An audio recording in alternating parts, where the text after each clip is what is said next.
I'm about to speed run the entire last year of investigations right now. So BlackRock controls everything, right? Wrong, but we'll start there. Because if you go to the grocery store and try to buy something like shampoo or deodorant or baby food, turns out that basically every option is owned by mega corporations that are all owned by the same people. Top shareholders of all of these corporations are Vanguard, BlackRock, and State Street, the big three. Doesn't matter how many different companies you look at in all of the different parts of our lives, top shareholders of every single one of these little stock sheets is Vanguard, BlackRock, and State Street. And sure, they're managing our money, like your retirement account, but what they're doing is they control the voting power on all those shares. I don't know if you can read this, but like index funds, mutual funds, exchange traded funds, all the things that Vanguard, BlackRock, and State Street use to get your money in their pockets, which is still yours, clearly. They control the voting rights. And so what that means is when you look at the board of directors of all these different companies, of every company in the market, their boards of directors were selected by the same three biggest shareholders, Vanguard, BlackRock, and State Street. That board of directors determines who runs the company, determines how the company operates, determines whether to put poison in the food or food in the food, determines whether to tell you that there's asbestos in the baby powder or to cover it up for 30 years. And so all the different mega corporations that make all the things we use in our daily lives are all owned by the same big three financial institutions, along with their buddies, the big banks. But then when you look at all the big banks and financial institutions, you know who owns them?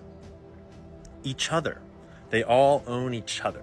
And what that means is there is a ruling class of bankers, of old banking families, of big money that collectively owns the financial institution blob. And they're controlling all of the mega corporations through the boards of directors who select the CEOs, et cetera, et cetera, et cetera, down the line. And those bankers and corporations have developed some pretty wild tricks in order to shuffle their money around, exert this control, buy off the government. In case you hadn't realized yet, I'm in Idaho right now and I'm speed running a talk that I'm about to give tonight and tomorrow night at the Old State Saloon. We are about to break it all down for like 4 total hours plus some Q&A at the Old State Saloon in Eagle, Idaho. More on that at the end. So these bankers, these rich people, their families, a lot of that money is deeply tied into the black market systems of arms trades, drug trafficking, other kinds of trafficking. They launder all that money through things like art sales. The music industry is a big one that people don't talk about. Hollywood is full of money laundering because everybody needs a bank, including the criminal. So all that we're going to cover tonight in a 2-hour-long live talk. It's going to be streaming on the internet through Old State Saloon social media. That's essentially a speed run of my first 6 months of investigations into this whole thing. And we're going to go pretty deep. I am stoked. But tomorrow night, we're going to go deep on what the intelligence world is all about. What are spies really? See, they told you that these are spies, but actually these are more like what spies really look like. Because when you look at the history of who founded all this stuff, the kinds of people they were aligned with, the things they were doing, the types of backgrounds they had, the actions they took once they'd established these intelligence agencies, you realize that because the point of intelligence agencies is plausible deniability, most of the assets that intelligence agencies are working with are not actually card-carrying members of those intelligence agencies. And when you start to break down some known intelligence networks of the modern day, you start to realize just how powerful it is when you're leveraging outside assets like businessmen, like private citizens, private companies, because it hides what's really going on.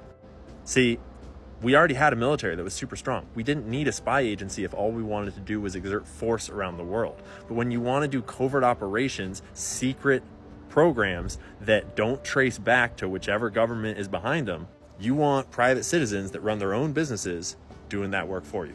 You want people that can walk in the gray areas in various industries. People with a lot of power and money and influence, but who also can be controlled either through loyalty or through blackmail or through whatever. So yeah, you can see why I'm so hyped. We're going to break everything down. There will be no filter. We're not on YouTube. We're being hosted by the most based saloon you could possibly find. And we're going to do it all from an evidence-based, intelligent, discerning point of view. Not just wild conspiracy theories with nothing to back it up, but complex thinking about what do we see happening in the world? What do we know about history? What does that imply about what's going on today? And what does that mean going forwards? How do we fix this problem? If you're in the Boise, Idaho area, come hang out. We still got some tickets for tonight and for tomorrow night. It's going to be sweet.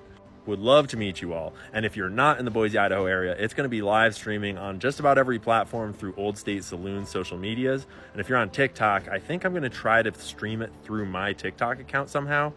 Fingers crossed. But yeah, you heard Cat Williams. 2024 is the year that all lies will be exposed.